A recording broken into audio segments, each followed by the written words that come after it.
Today's subject for our daily 10-minute drawing exercise is this side-on view of the front porch of St Martin's in the Field. It's the sort of scene, if we're travelling and we're sitting under a shady tree or having a cup of coffee, the sort of scene we might often see, and therefore want to get a quick 10-minute grab with our pen in a sketchbook just while we linger there and have a rest or whatever.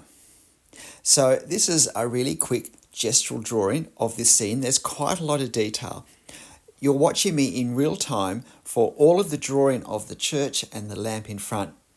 I then take a few minutes extra to do the trees on the side and some of the further back detail, which I speed up to double time just so that we keep these videos nice and short. But for all of the church, this includes my thinking time and my working out what to do. I'm using a 0.1 millimeter pen, which is a finer pen. I usually use a 0.2 or a 0.3. But I thought there was a fair bit of detail that I just thought would work better with a lighter line. So you'll notice what I've done is I'm drawing things, but then anything in front of what I'm drawing, I'm putting in place before I do the things that are behind. And in cluttered street scenes, this particularly involves pedestrians or vehicles. You'll notice that what I really started with was the gap between those first two columns. I'm looking at the gap and I'm drawing that. So this is where using negative space, the gap between objects, is just as helpful, often much more helpful when we draw, to get our proportions correct, to get a sense of spacing and of height to width ratios and so forth. So I've got to put this lamp in now because it's sitting right on the edge of this column. Sometimes, particularly if I'm drawing from a photo, I might move something such as this because it doesn't really line up beautifully with that column, I don't think, by being right on the edge. I think in terms of the drawing would have looked better shifted slightly to the left. However, this is a 10-minute drawing, and in many ways it is, in my mind, akin to a location sketch.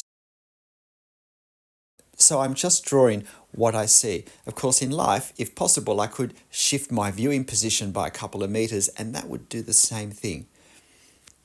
If we're drawing on location, it's important that we don't just grab the most obvious view that we see, but we do just move around, where possible, a couple of meters in each direction, because a small difference can create a much more interesting composition, give us many more possibilities, or sometimes eliminate something which at the view we first looked at is really going to be a bit complex, or a bit complex to do in the time that we have. So I'm really working on this portico first, just doing the bit of the railing that surrounds that beautiful marble sculpture that's positioned inside the portico as we go into this beautiful church. And now positioning that column that's on the far side of the church portico that we can see. Now, it's really, really important with what I've just drawn to notice how sharply, how steeply foreshortened this is. There's a whole wide row of columns there, but we're almost seeing them end on. We really have to make sure that we don't widen this row of columns more than it is wide from this viewpoint. It's the sort of detail we really need to pay attention to, as is that perspective angle of the tops of the shafts of the column and of the tops of the capitals. It's a really steep angle because this is moving away from us at a very steep angle. As I said, it's almost side on, so we're going to get incredibly distorted views. And very distorted views always mean, for me anyway, extra vigilance with our observation, extra careful attention to really see the angle. So now I'm doing this balustrade on top of the portico. And I haven't had to draw the top of the lamp yet because it's not in front of anything that I'm drawing. So I'm wanting to work on the portico because that's the main part of this drawing. That's the main part of the subject. It's our focal point. Not just because it's in the center, but I think it is a very strong compositional element. And then we have the tower, if you like, at the left-hand side to frame it on one side, and we have the trees on the right-hand side to frame it on the other side. So now I'm just working out this corner. I have made very little effort to represent any value on this at all. I knew I wasn't going to have time because for a 10-minute sketch, there is quite a bit of work in this, just in terms of the architecture. Not so much in the drawing, but by the time we allow for the observation that we're going to need to position things. So doing these entablatures, and then there's some more of this balustrade on top that goes around the outer edge above the entablature. So we have a pilaster, Corinthian pilaster, which is one of these squared off columns that's attached to the wall, and then we have a freestanding round Corinthian column next to it. So just having to do that bit of railing down the front because it's in front, and so we need to know where our lines will stop from what we draw behind it.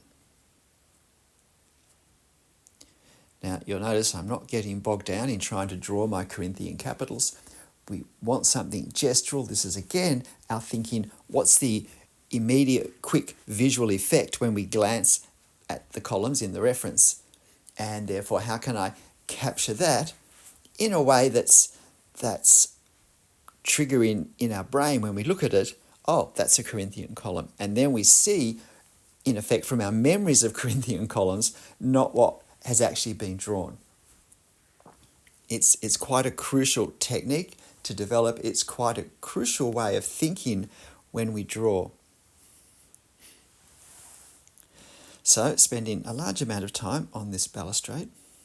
Now I need to put the rest of this lamp in because the left-hand side is going to be in front of the base of the tower that I want to draw next. So I'm keen to really get all of the building drawn in 10 minutes, and I've got to say, almost to the second, I managed the drawing of the building in 10 minutes. It might be 1 or 2 seconds over. Again, very quick and gestural representations of the lamp. Look at the way I've captured the shades and the connection point. I don't try and draw down the silhouette edge. I actually block in the shapes, the separate shapes that abut each other. And I find that is a much more accurate way. And it also creates a greater sense of three dimensions. If we try and go down the outer silhouette line on each side, firstly, it's incredibly difficult to align those lines properly. But even if we do, it does create a very flat effect.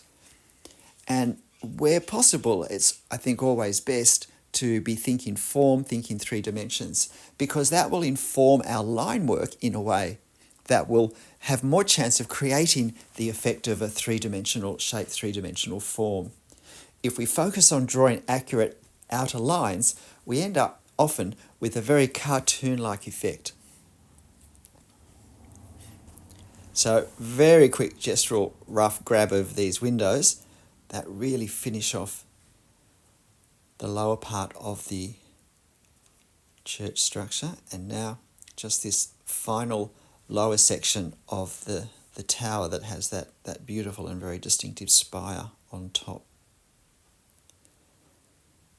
This is one of the extremely prominent monuments in London, probably thanks to the beautiful space in front of it, Trafalgar Square. And so here we have this section pretty much done. So That means that now we move into double tone. If you have trouble drawing trees in winter, bare trees, then look at the way I do it. I position the trunk because that needs to be in the right place. And then I add the major branches. But then I usually go up to the very uppermost branches, twigs even, and I start to position them because what I want to make sure I do is I get the overall scale of the tree correct, that the base is where the base should be, that the very top branches are where the top branches should be. And by doing it this way, I have far more accuracy in that. If I start at the base and work up, what often happens is I end up going way too far. It's really easy to get caught up with the branches and not actually end them in time. And then we find that they're too thick for the very top part. And also in the very top part where the branches divide and divide and divide into twigs, there's often a very thick effect, as we see on this further back tree that I'm drawing now. And so we can do almost a feathery approach to these uppermost twigs. And it creates what we know in our memory somewhere is how these things look. Now, the last thing I did was to place a figure closer because I felt the foreground was a bit empty. And I put this figure here because we can now join this figure with the next largest one behind, and that leads our eye into the scene. It's as if we're walking with him further past the front of the church. What do you think? I hope you have a go drawing this, and if you've enjoyed this and got to this far, please hit the like button for me. That helps me out as well. Look, it's a great subject to draw, and I think it's a really helpful one to have a go at, and you'll find the photo on my channel community page. G'day, I'm Stephen Travers. 10 minutes a day drawing is tremendously helpful, far more helpful usually than doing 1 3-hour drawing once every 3 weeks.